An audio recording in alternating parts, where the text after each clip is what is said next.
Hello everybody, good afternoon and welcome to this ICAEW webinar, Making Tax Digital, Do Nothing, Defer or Go Digital in association with tax systems. My name is David Lyford-Smith. I'm a technical manager in the tech faculty here at ICAEW. It's my pleasure to be your facilitator for today's session. So I'm just going to ask our presenter for today, Russell, to give a very short intro to what we're going to be talking about today, and then I'll go through a few bits of admin and then we'll get started. Cool. Thank you, David. Hi, everyone. My name's Russell. As David just said, I'm the Chief Innovation Officer at Tax Systems. So my role in the business is all around kind of the new products that we're building and the markets that we're in. So hopefully I'll cover a lot of that sort of stuff as we go through today. But thanks for the intro and look forward to speaking to you also shortly. No problem. So for those of you out listening in the audience, just want to quickly go through how to use the webinar platform to get the most out of the session. So first of all, you can customize the view on the webinar console if you want to hide or move or resize any of the widgets on the screen to best make use of the experience. You can also find in the resources widget, which is the sort of one that looks like a piece of paper, various links and documents to do with the topic of today's webinar. If you'd like to get some more information about anything that you hear about today, then check that out. You can also submit questions at any point during the live webinar using the Q&A widget, the question mark, and we do really encourage you to get involved with today's webinar. So if you have any kind of tech issues or problems during the webinar that you'd like your support with, then type them in and we'll get back to you over text as quickly as we can. And if you have any questions for our presenter today, then equally send them in using that same question mark widget. And at the end of the hour, we will go through and ask your questions, as many of them as we can, to Russell. Just a quick note on common technical issues. If you lose sound or you finding the screen slides aren't moving or you have any other kind of issues of that kind, please do just refresh your web browser. That fixes 90% of the problems that we get. If after a refresh you're still having that problem, then do just use the Q&A box to let us know.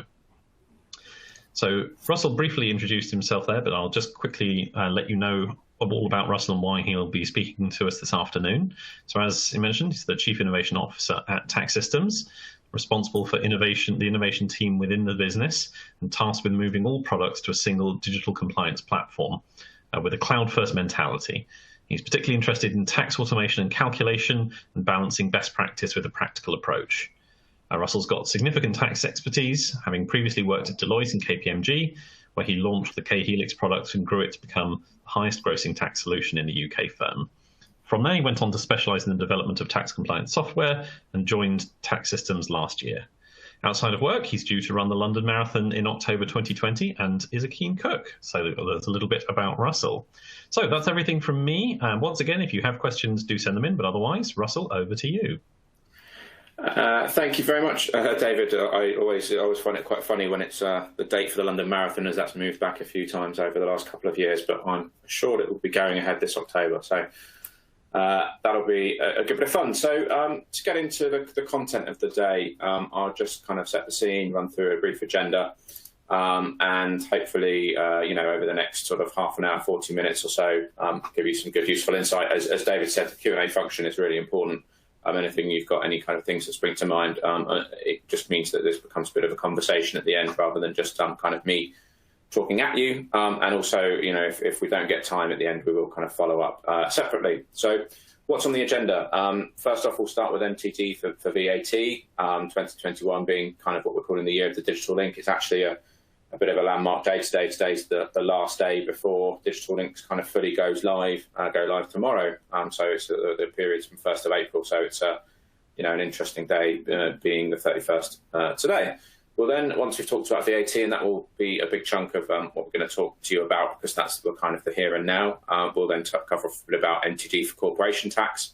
Obviously, it's a long way away, but certainly, talk through a few of those bits and also cover off a few things from what was called Tax Day, which was, last week, where HMRC announced quite a few things going forward, a few consultations, a few findings as well. So that's kind of was the first official, I guess, Tax Day and a feature and a fixture of the kind of tax calendar going forward.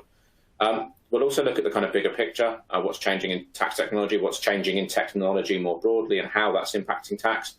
And then also some practical steps. So how can we do practical things to advance things inside corporates as well. So that's just a little bit about the agenda. So let's get cracking on MTD for VAT. So it's the year of the digital link, and kind of where are we on MTD for VAT? MTD for VAT's been around for a little while now.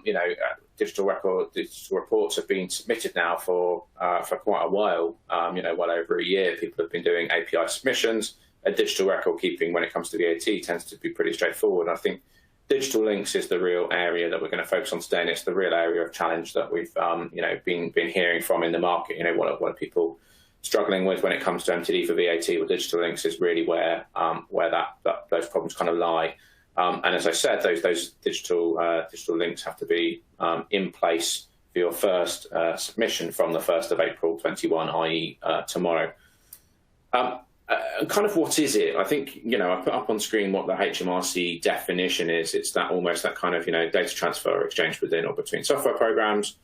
But I think really, and I've had a lot of conversations over the last few years around digital links, I think for me, it's about that kind of show your workings mentality. And what I mean almost by that is going back to how it was at school, where you got a question in maths and you got 8 marks for the question, but only 1 mark was for the answer. The first 7 marks were all about kind of showing the working and doing the process. I think it's about that kind of mentality, and I think that's an important point. It's there are absolutely rules and definitions around what is or isn't a digital link, and we'll talk through those. But I think it's really important to recognise that digital links is a bit more than that. It's a bit of a mindset. It's a bit of how do we approach this challenge here. It's not just about being compliant. It's about saying, well, a number comes into my ERP system, and how do we get that through the system and into the return? So I think that's kind of where we are. And I think, a lot of you on the call will have heard lots of different things about digital links and what is or isn't. And I imagine in the Q&A, we often get questions around, well, does this constitute a digital link, or does this particular approach? And, you can get into all those things. And I always enjoy those kind of discussions, but I think it's really important just to think about it as it's a way of doing your returns. It's a digital kind of first mindset. In terms of just the timelines for those who aren't aware, these are the kind of staggers that we've got. So, as I said, it kicks off from tomorrow. So if you are a kind of calendar quarterly, so January, February, March, April, May, June, you'll be in that kind of stagger 1. If you are, most of the businesses in the UK are a quarterly filer, so their first period will be 1st of April to 30th of June, which will be submitted in early August. So that's the first period that must be kind of digitally linked from source to report. So if people haven't done their kind of digital links work yet, there is still time to do it. But certainly from tomorrow, the kind of the data that lands into that period is the first kind of set of data that will be subject to that digital links requirement. So just to kind of cover off some of the topics that were in the kind of title of the webinar, can I defer? And there was a deferral scheme, and indeed technically there is a deferral scheme. I think this slide is a slide that had been really, really relevant perhaps 6 months ago, but I think now we are really at the end of this process. Digital links hasn't been delayed, and I'll talk more about that in a second. But, deferrals were, not being given out easily by HMRC if people wanted to defer. The only real deferrals that we saw getting approved when we talked to the market on this were deferrals around kind of IT and ERP project today. So, for example, COVID affecting business wasn't an excuse to kind of defer digital links any longer. And in fact, it did tend to be absolutely by exception. We have seen a couple of examples where people have had conversations with HMRC and have said, we are implementing a brand new version of SAP or Oracle or whatever it might be. And that means that our process is changing and we'll be, behind by a couple of quarters. But in those instances, they've had to provide quite a lot of information. How many quarters will I not be digitally linked? What is the process in the meantime? How can we be sure that the numbers are going to be correct in the meantime, etc.? So I think in a lot of instances, when the deferral was announced, which, the possibility of getting a deferral on digital links was announced, which was last year, quite a few businesses did have a look at it. And a lot of them, I think, concluded that actually, do you know what, it would be easier to comply with the rules rather than kind of go down the route of getting a kind of, I guess, a stay of execution. So, deferring is tricky, certainly at this point in time. And, as of tomorrow, the regime is in, and therefore deferral is going to be even harder. So I think from a deferral, from a HMRC point of view, it's going to be very tricky. And when it comes to HMRC, will they defer? And again, this question's been slightly moving around for the last couple of months. And if you'd asked us a couple of months ago, we would have told you, that there is a chance it could be deferred. We wouldn't expect it to be deferred.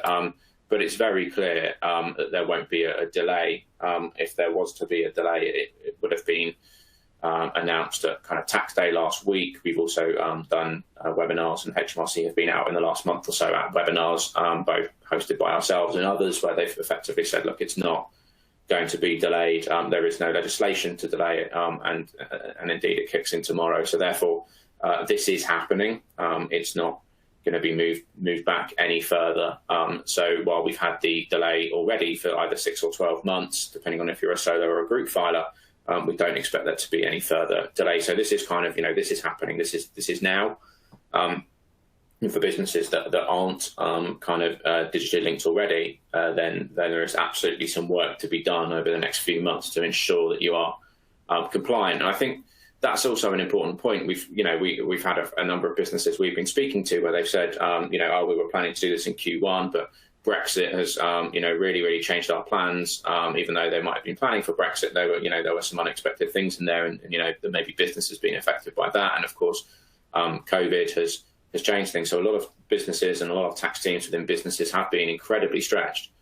So they have continued to push this to the back of the queue. I think, unfortunately, now there is no further wiggle room. It's now, time to get something in place, given the timelines are where they are. So we've got a couple of polls that we're going to run throughout the day. So I'm just going to flick through now to the quick first poll question. So I'll present you with the question and the possible answers. So I guess the question is around, what are your aims in 2021 around MTD? So I guess specifically to VAT, what are the aims there? Are they, are you looking to just meet the compliance requirements? Are you looking to go beyond that and maybe improve processes by creating digital audit trails? Is it even further than that, maybe to use technology to minimise human interaction and reduce the errors? Or is it, for example, to use technology to increase efficiency and productivity? So we'll give you a few seconds to answer that question and then see what the poll says. I was also just David checking in quickly here, reminding everybody, of course, if you've already done the poll, if you're waiting for us to move on, you can send in your questions. We've got a couple of questions already asking about digital links, so I'm sure we'll have plenty of time to talk about those later on. But if you do have questions, then do just use those or check out the resources that we have available in the resources widget as well. So there's some options there, but looks like we have some responses now. Yeah, okay.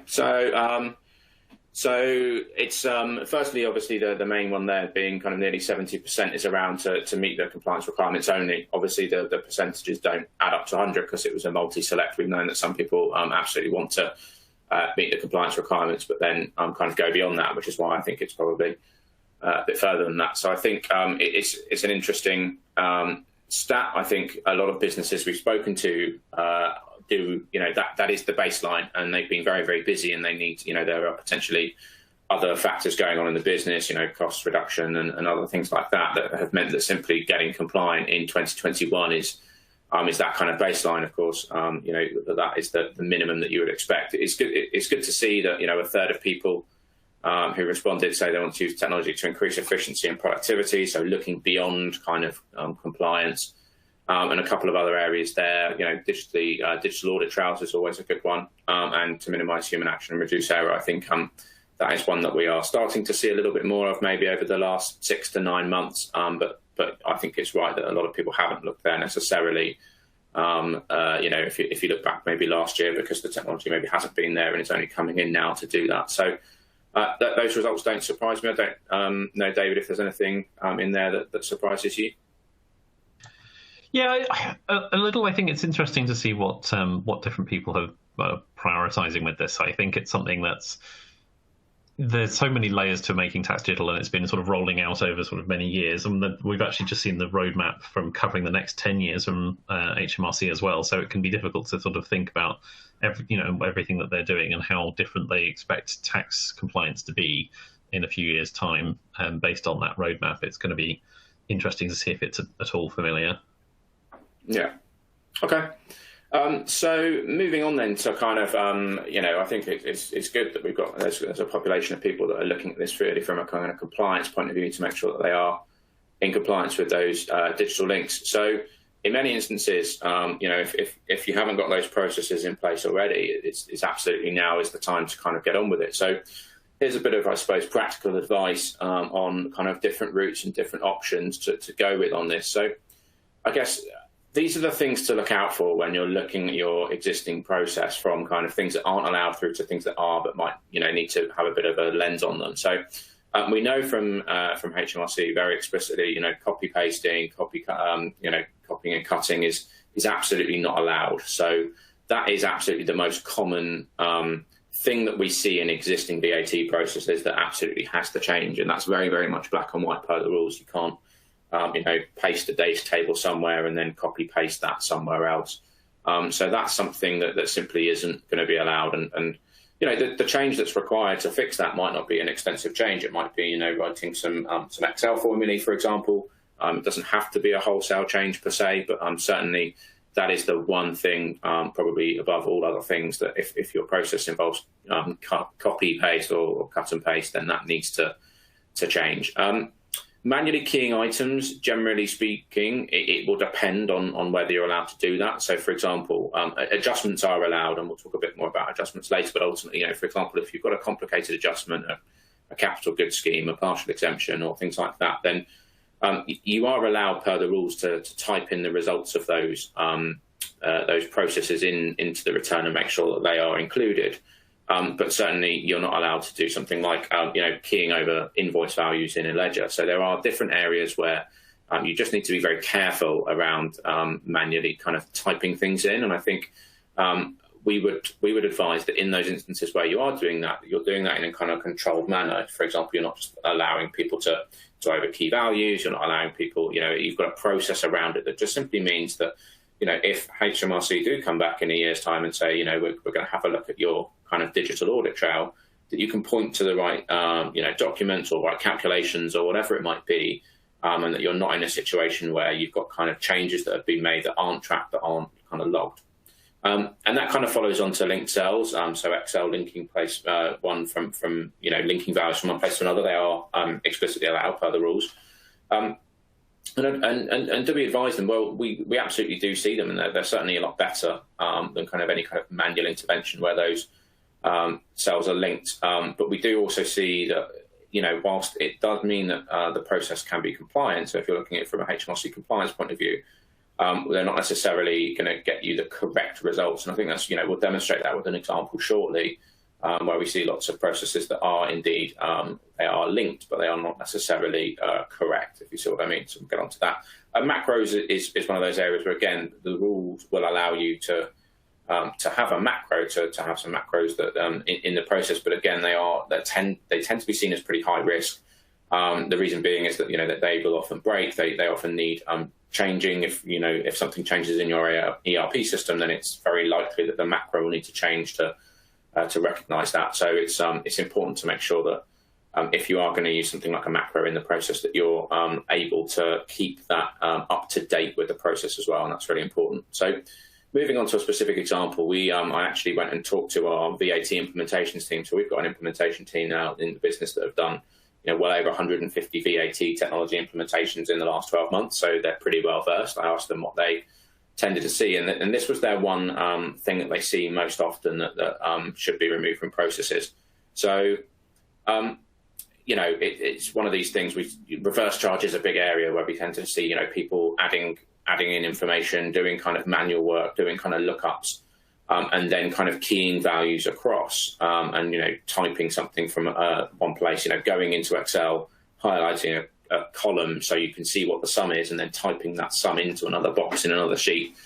That could be as simply replace that with a link in Excel rather than necessarily having to change more than that. But ultimately, you need to think about this from a risk point of view. So this is the kind of one we tend to see in Excel. The other thing I think is really important to note about Excel is that even if Excels are linked, and this is an example that I've taken from a real-life implementation, albeit we've absolutely anonymized everything and changed all the numbers, is that, for example, we had a client that would take all the values, and they would then kind of use sum ifs formulas, and it could be sum ifs or VLOOKUPs or whatever it might be, to kind of total certain sales by boxes. But for whatever reason, they had they had a bit in their process where their ERP system produced their credit notes with the wrong sign, and therefore they had a negative sign in Excel that would flip the sign. And indeed, from a digital links point of view, that's absolutely fine and allowed. You're allowed to use that formula to move the values from one place to another. But the problem was that at a certain point in time, actually well before we picked up the project, the ERP system had changed to get the values right, but the formula hadn't been changed to reflect it. So ultimately, even though the process was digitally linked, it meant that the actual value going into the return was wrong. So I think that's a really important point, is that if you're using Excel in your process, and indeed a lot of people are using Excel in their process, and that is from a compliance point of view is absolutely allowed, we would encourage you to think about if there are any risks in that, because not only do those digital links need to be kept in place, so if the process changes or the ERP changes or the VAT logic changes, you need to update the Excel, but also that Excel needs to be correct and calculating the right values. So it's important to note that if you are using spreadsheets for your digital links, you just need to remember that they absolutely require upkeep and will need to do so on an ongoing basis. So, David, I know you do a lot of work with Excel and in the Excel faculty within ICAW. So any further comments from you on kind of use of Excel and MTD? Yeah, I mean, you're right. So I also run our Excel community, which covers a lot of things about spreadsheet risk and error, and we've done quite a bit of work looking at the kind of causes of spreadsheet errors and talking about best practice and how to avoid them. And things like this, where you've got an inconsistent formula in a column, is a classic example. There's any number of ways that this could go wrong. I mean, it could equally have gone wrong if somebody was updating the formula for some other thing and then copied the formula down the column, and that minus sign if that was still needed, then gets overwritten. It's so easy for something like that to happen when you have like one different formula mixed in with others. And equally the problem you were talking about, where that minus sign is there to fix some other problem, but then if that other problem gets fixed, you're now quote unquote fixing something which is not broken, and you're just breaking it instead. There's lots of different things here. We're actually currently producing a guide on spreadsheet review and how to review a spreadsheet, which will be coming out later this year. We've got loads of guidance on the ICAW website, so if people are interested in that, then just have a look for ICAW Excel community. Cool, thank you. Yeah, I think everyone's pretty well versed in the worlds of Excel, but I think the MTD for that's really shone a light on these processes. I think when we're talking to our implementation team, they are seeing a significant volume of processes that, all with the best intention. We're certainly not saying that anyone's trying to kind of dupe HMRC. It's the opposite. It's that kind of accidental, something's gone wrong, and these things happen. And that's just where we are in the world with Excel.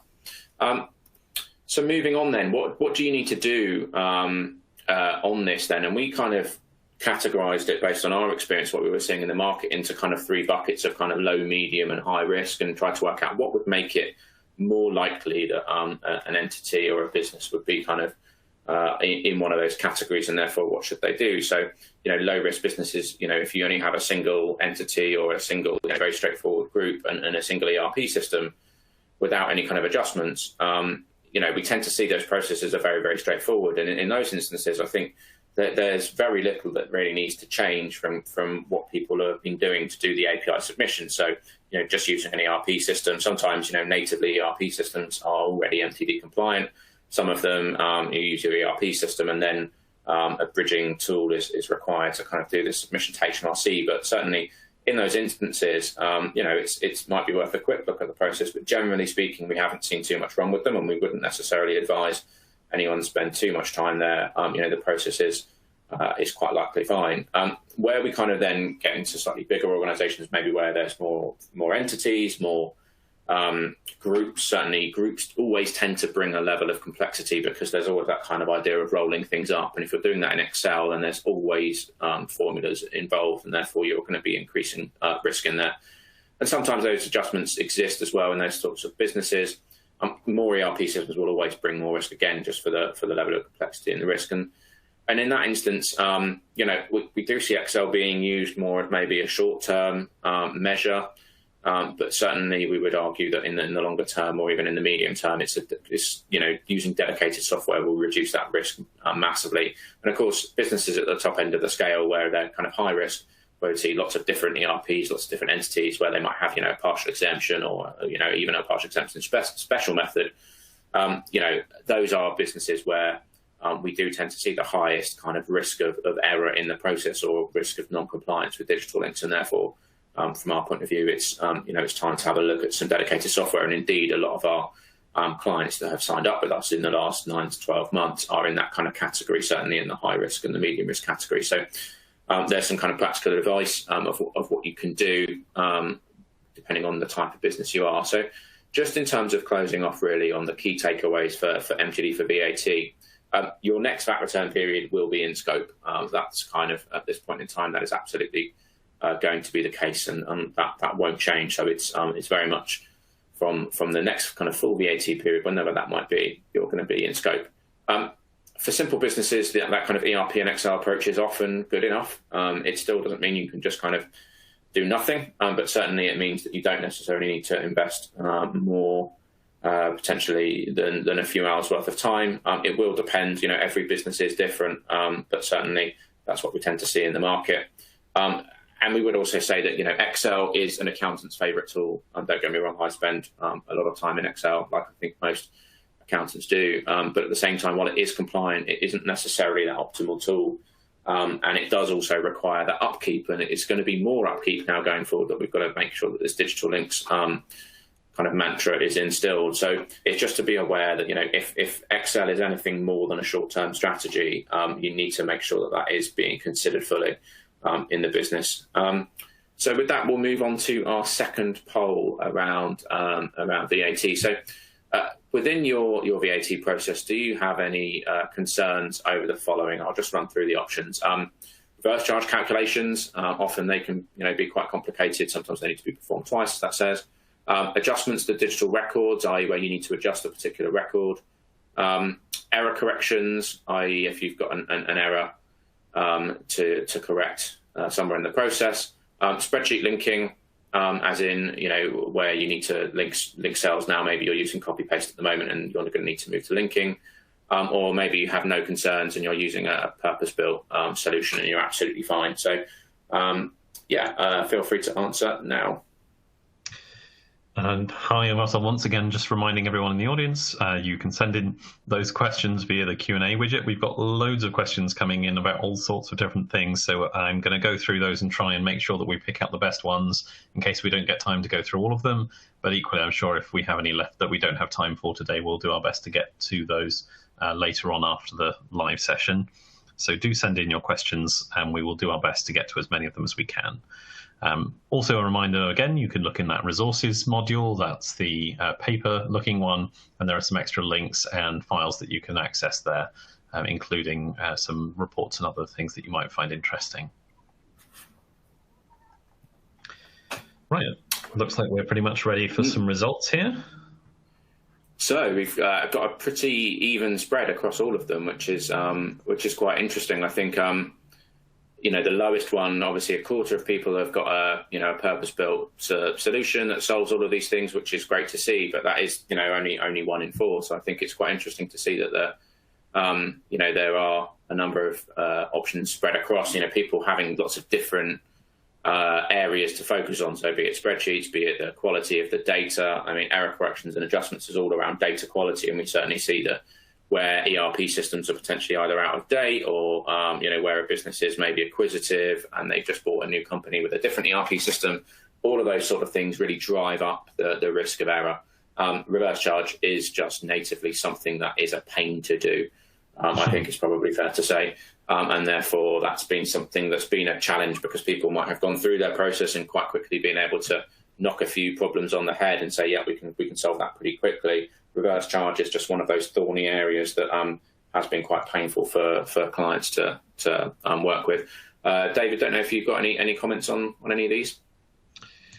No, I mean, I think I see what you mean. Like, it's difficult because I'm just looking at the numbers here. Obviously, this is a tickle that apply, but it seems that many people have more than one of these as an issue, I'm guessing, just to make the numbers work. So there's quite a lot to be thinking about here, and certainly a big need for people to be thinking about how they're going to keep their systems up to date to handle all these issues.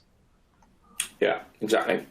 Cool. Well, that's the first half done, and VAT. What I'll now do is spend a bit less time, reduce time on other areas, kind of more of a light touch, because I think VAT was obviously the main area we wanted to focus in on, given the kind of, as I said, the here and now. But so hopefully some other areas we can touch on that are quite interesting. So MTD for corporation tax.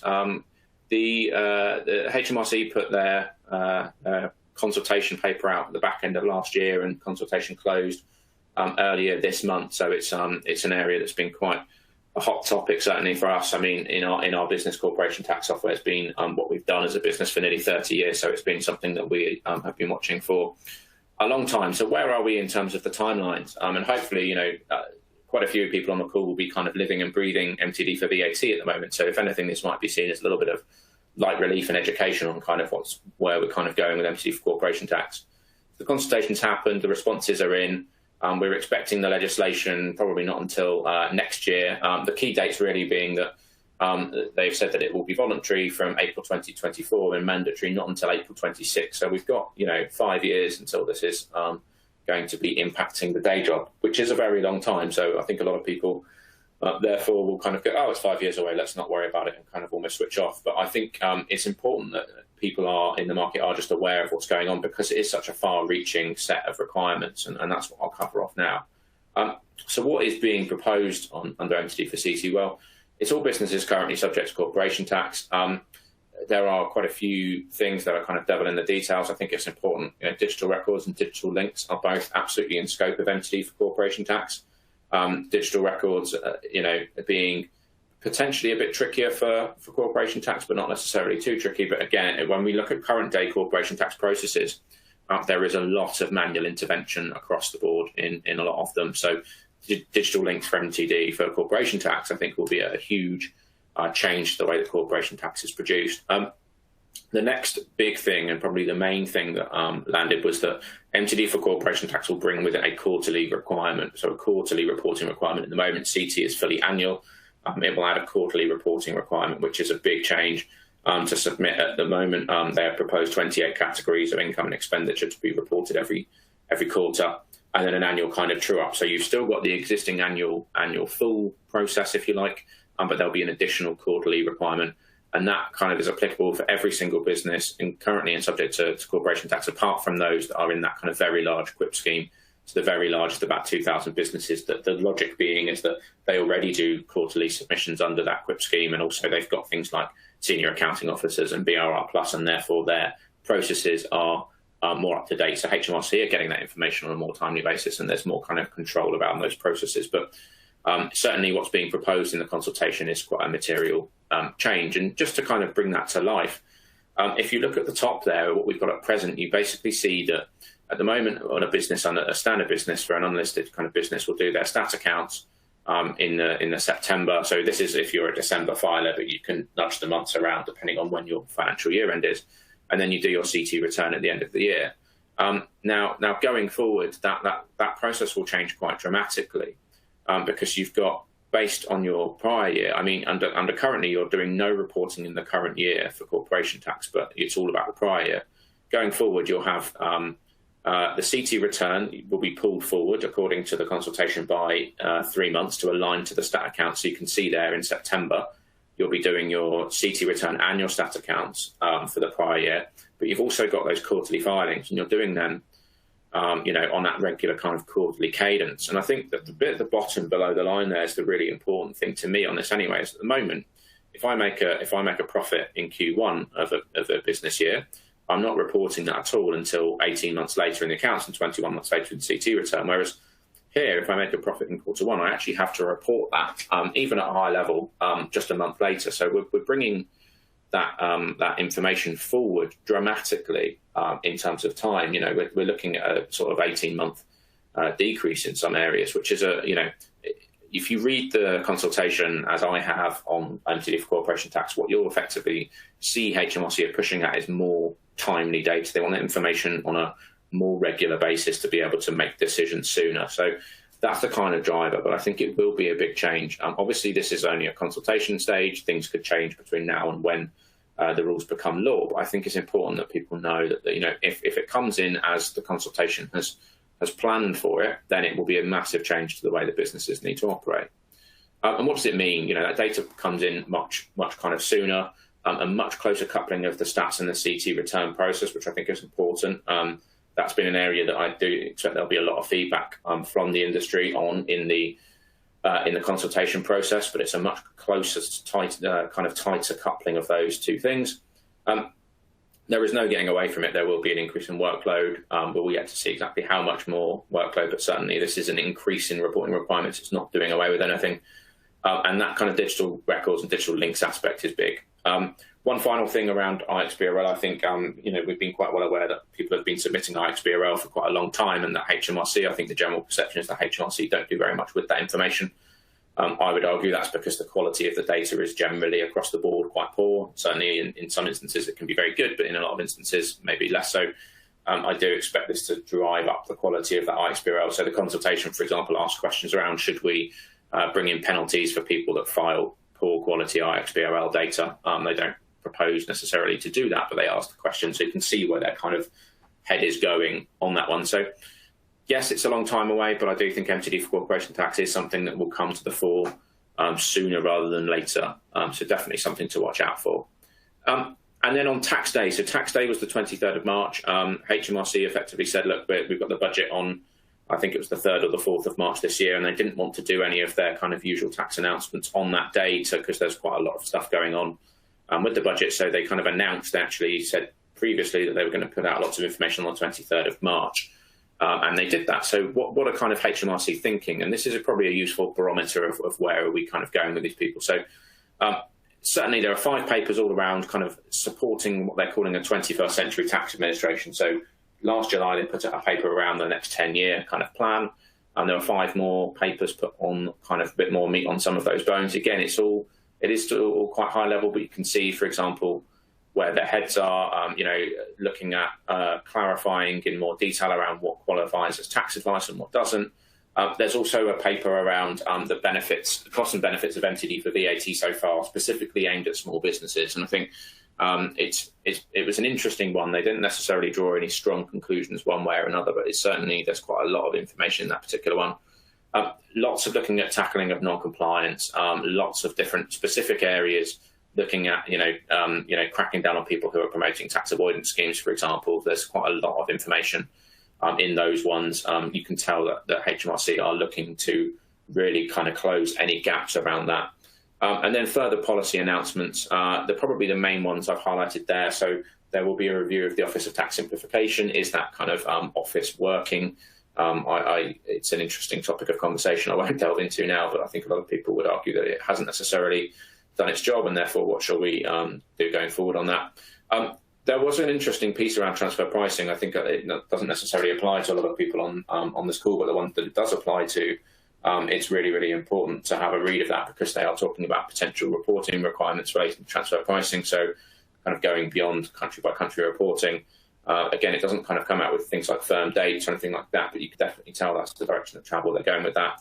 And then also uncertain tax position changes. I think they, HMRC are well aware that is potentially, at least from a timing difference point of view, at least quite a costly thing for them, and they're therefore proposing some requirements around kind of notification of uncertain tax positions and some things around that. So again, it's not bringing in hard and fast, we've got to do X by date Y. It's more just a direction of travel. You can definitely see that HMRC are kind of gearing up, wanting to push forward. If you read some of the context around kind of the modernisation of the tax administration, then that's really, really an interesting read. There's a lot in there. So I guess one of the things that I always find important is to kind of, I've spent a lot of time talking about MTD and digital links and some of the specifics, but I guess trying to dial back a little bit and look at that kind of 20,000 feet view of what's changing in the industry. And I've been in tax technology now for 12 or 13 years in various different guises, and I've seen a massive amount of change in my time in the industry. But to try and give just a few views from the bigger picture point of view, I mean, this won't be a surprise to anyone. HMRC have a massive gap to fill. It was quite an interesting stat that I pulled, the graph on the left, that was from April 20 to 2021. Every single type of tax, apart from a tiny bit of tobacco, was down in tax take. And of course, that's obvious that things like VAT and corporation tax are going to fall. But, you know, across the board, HMRC's tax take has reduced dramatically. And therefore, Rishi has a large hole to fill, not only with a reduced tax take, but also clearly a massive increased bill on the other side of that. So they've got a huge gap to fill. And I think COVID as well, you know, there's been lots of talk about what COVID has brought.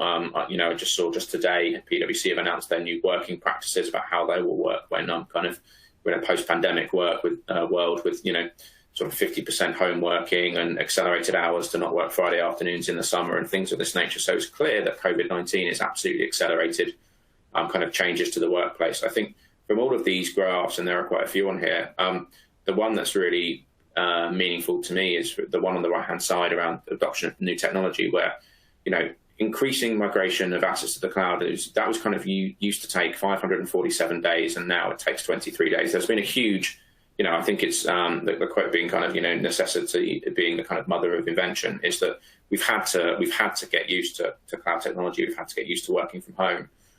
So there has been a big move based on that and from COVID. And I think the last point being is that technology itself has just moved forward dramatically in the last couple of years. There's, you know, some of the work that's coming from Microsoft and Google and all the big names in technology is really filtering through.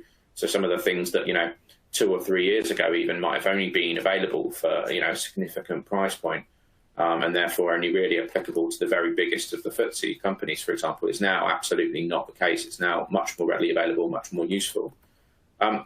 So really kind of just to sum up, where are we? And we've got this kind of perfect technology storm. We've got HMRC who are going after that kind of massive tax gap kind of war chest. And again, the tax gap is decreasing, but still the biggest reasons for the tax gap, or the biggest contributors to the tax gap, are that kind of failure to take reasonable care. And you know, it's important to note that you know, the tax gap money is effectively you know, free money for HMRC. They are due it, and therefore they're going to go after it. So I do think we're going to see an increase in that kind of pressure. COVID is providing the technology, and also the technology is just much more readily available. So we took all of that, and what we wanted to do as a business was produce what we're calling our kind of maturity model, and seeing where different businesses are, because it's not the case that, you know, lots and lots of businesses across the UK are using AI to predict things, and, you know, extensive reporting platforms. You know, from a tax point of view, we are not there.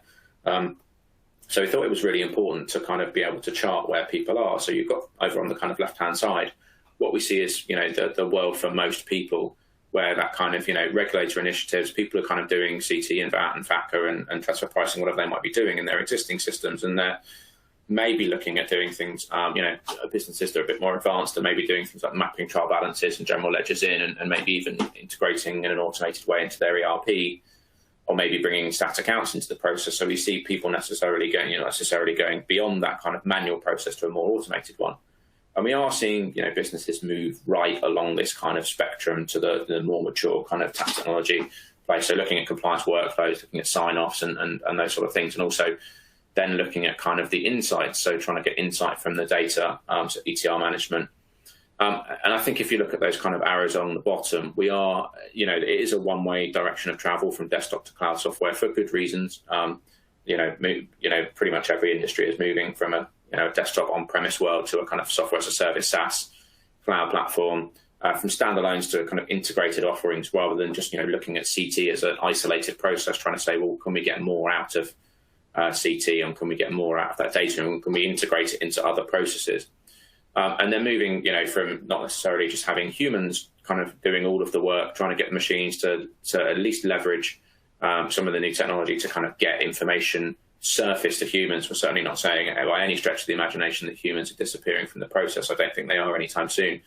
But certainly having machines being able to surface information in a more meaningful way. And security is massive. That's the thing that we hear most commonly from people in their IT teams. You know, what is your security posture? And that's just incredibly important.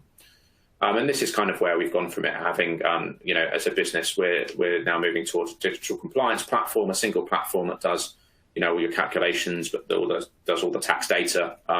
One of the big things we are absolutely seeing more and more often is people asking us for, do you have a single source of truth for tax? Can I have a single place where I can get all of my data for tax, be it CT or VAT or any other tax compliance process? And I think that's really important when we look at these sort of things. People are really wanting these and moving away necessarily from services. All of these things happen, but I think we're starting to see a much bigger kind of platform play and a much bigger cloud play in the industry.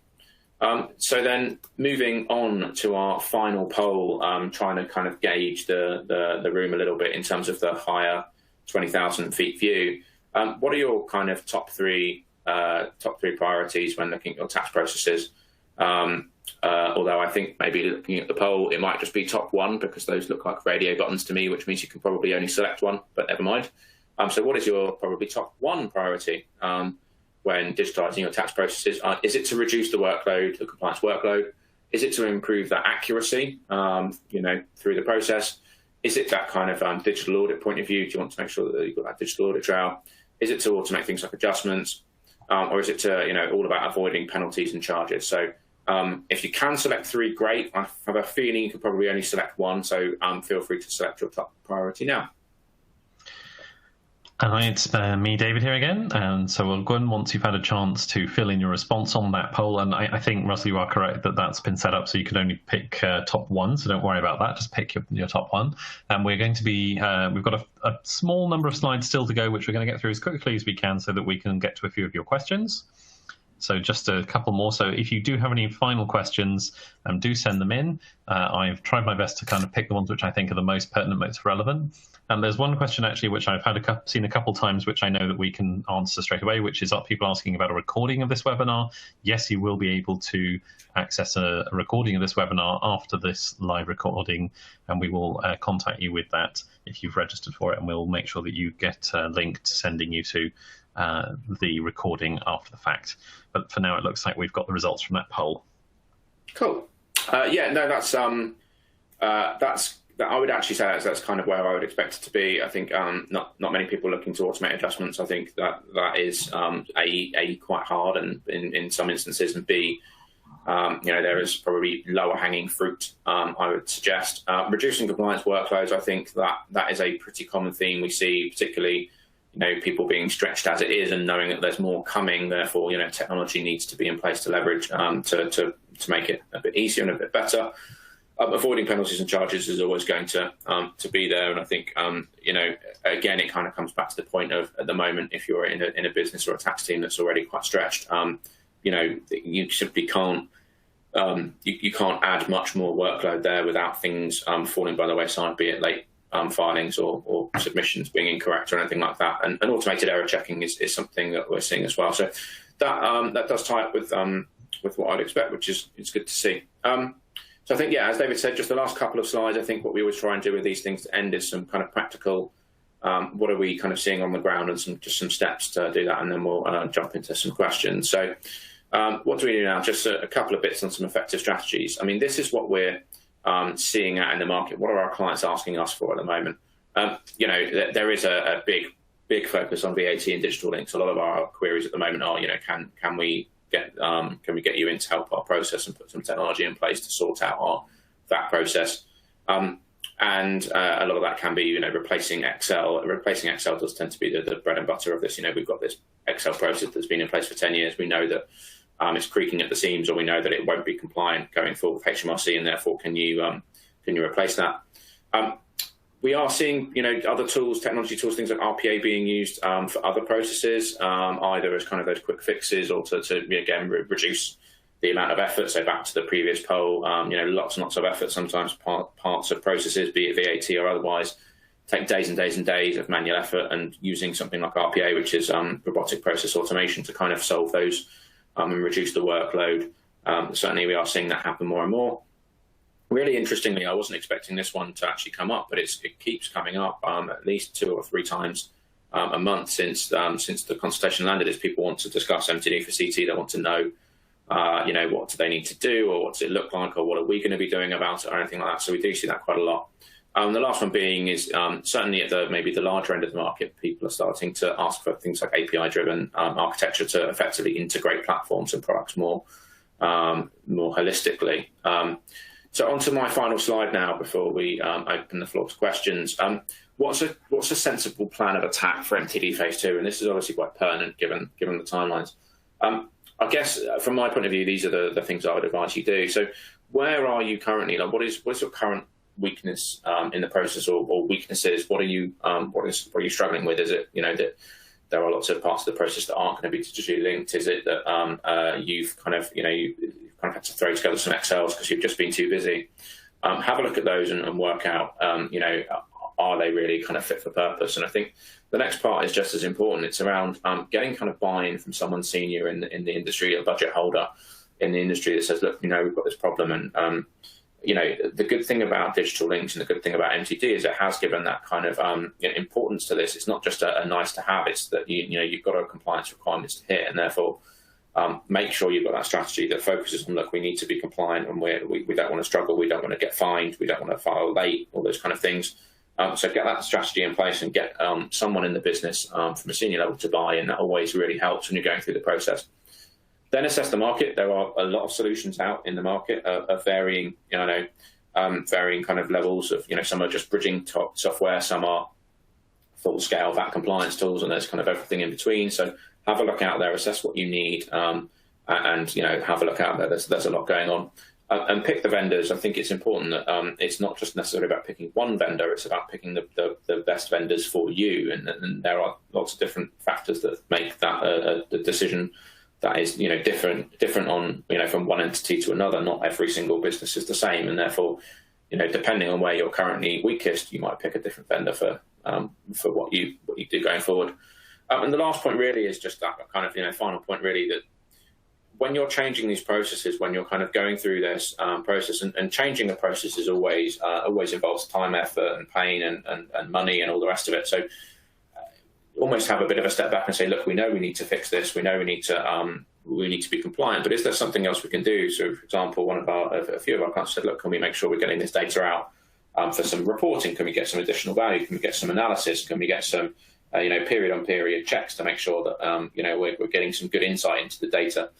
So rather than just kind of focusing there on the specifics of purely being compliant, which is almost your ground zero, making sure that we're doing more than that. So with that, that's the end of my slides. Thank you for listening today. Hopefully we've got a few Q&As that David's going to ask me now. And of course, if there are any more, feel free to keep typing them in and we'll pick up as many as we can. Well, thank you very much again, Russell, for your presentation. And just as a reminder, you can still send in those questions through using the module, but we've got plenty to get through. I just wanted to comment one thing before we get into the questions. You were talking about, that corporation tax might seem like it's a long way away, but time can move quicker than you think. And one thing I noticed, you have an image there from Minority Report. So if you remember that movie, somebody born after that movie came out can now vote, and somebody born after this short story came out is coming up to retirement. So time can move out perhaps more quickly than you might think. So I'm going to get started with this question, which is, first of all, wishing you good luck on the marathon effort, and secondly saying, if you could confirm, is a digital link considered broken if the accountant types into the software details of a sales invoice from maybe a paper invoice provided by the client that was generated in Word or Excel? So typically not. So that would, so for example, so you've got, as you've just said, you've received a paper invoice, and your process then involves you keying that invoice into an ERP system, and the ERP system obviously being, it could be a Xero, a QuickBooks, a Sage. There are many ERP systems out there. It's the enterprise resource planning system. So if the process involves you keying that invoice into a system, that keying is fine, because that's almost pre the process, if that makes sense, because you've got to get the value in there somewhere. Now, of course, there are benefits to using systems that would do that automatically, and there are many tools for doing that. But ultimately, it's all about then, okay, so you've got your invoice in the system, be it accounts payable or accounts receivable. It's then about saying, right, we've now got that as a kind of digital record. It's making sure that record now gets into my VAT return without any kind of manipulation, or the VAT being changed or whatever it might be. So if if your process to get something into ERP, that's not included, and that can be found in the HMRC notice. Is HMRC notice 700/22? I think is the HMRC MTD notice. If you just type into Google HMRC MTD, it's pretty much the first thing that will come up after usual kind of banner ads and stuff like that. It's pretty well versed. I think it says a lot about your day job that you know those numbers off the top of your head. I have to. I'd be in trouble if I didn't. Another one here then. So we are changing accounting system mid-quarter.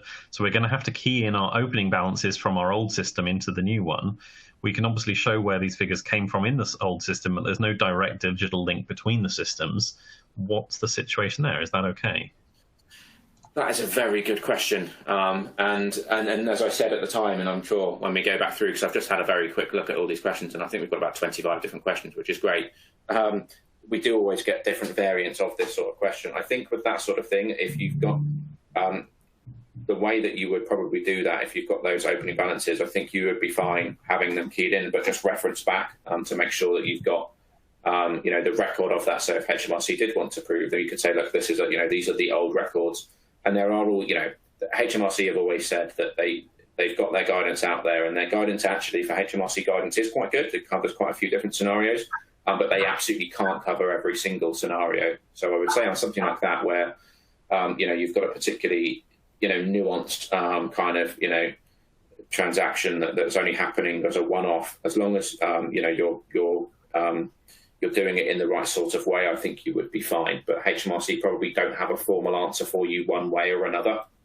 So probably you're therefore looking at kind of best endeavours to make sure that you're not just arbitrarily keying numbers into lots of different Excel sheets and without kind of a type. So for example, in that instance, a lot of times we might see somebody posting, if it's a digital system, maybe a link back to the old system or a screenshot of the old things and pasting that into Excel just to provide additional kind of records and rigor, because it's all about if in 3 years' time they come back to look at it and people have left the business, you know what it's like. You can't find that old email or that old file, so it's about sensibly evidencing that. Great. We've got time for a couple more questions, so I'll try and do a couple quickly. So one here, we subcontract UK corporation tax compliance to our advisors. So our advisors then type numbers from our trial balance into their tax software. So going forward, when we get to MTD for corporation tax, how will that change? So I would expect, particularly by then, that the requirement will need to be an automated process between the trial balance and the corporation tax return. We do see some businesses doing that already, having a form of kind of upload where they upload a TB and there's an automated kind of mapping through. But in lots of instances, as this person says, it's a very manual process to take that TB and key the values into the right place. So that will be a big change that's driven by MTD for CT, and I would expect there to be a kind of an automated kind of process to get from trial balance to the values in the computation. It's certainly something we've already been grappling with, because as we do 160,000 corporation tax returns a year through our software, so it's been a big question for us to make sure that will be ready and able to do that. That's really helpful. There's a last one here that I wanted to mention before we run out of time, which is a question about whether the UK is going to move to compulsory business-to-business digital invoicing like Italy and some other countries. I'm not aware of anything on the roadmap to get to this fully, but I wouldn't be surprised if it's something on HMRC's longer-term agenda. Yeah, I think you're right. There's certainly from an official viewpoint, there's nothing out there that suggests that we're moving to that kind. That would be a big difference. I think my take on it would be that MTD for VAT is the first step on a quite lengthy journey. Income tax is going next, corporation tax will go after. So I would expect there to be further enhancements to VAT over time. As to exactly what they look like, I mean, if you look around the world, lots of different countries have lots of different approaches to this, all the way from Estonia, where it's fully automated, through to others that have very little. So I'd expect there to be progression. I don't expect that anytime soon in terms of that kind of e-invoicing type world, but we will see. Yeah, I agreed. If you want to know more, by the way, I should mention that I have written a report for ICAW comparing the digitalization of tax in different countries. So comparing making tax digital to what's being done in countries like Italy, like Estonia, like Brazil has that, which has a lot of e-invoicing, the US and many others. There's actually a link to that in the resources section for this webinar, so you can read more about that report. And I'm currently working on a third edition, so later this year we'll hopefully have an update talking a bit about digital identity, COVID, and plenty more as well. So we're coming up to the end of the hour. I just wanted to finish by saying thank you once again to Russell for your time presenting everything this afternoon. It's been a real pleasure. We did get a lot of questions that we didn't have time to answer during the session, so we'll do our best to get to those after the fact. But once we finish with this live presentation, you will be taken automatically to a survey. And if you aren't, there's a survey button that you can click to get to that. Your feedback is very helpful for us, so please do fill it out and let us know how you found this session. And it will help us improve these services going forward. You can also decide if you would like to be contacted by tax systems with more information about any of the services that they offer. Then there's also an option to opt into it there if you would like to hear more. So just wanted to say once again, thanks very much indeed to Russell for presenting this afternoon. And thank you all very much for coming along, and hope you have a very pleasant Easter weekend. Thanks, everyone.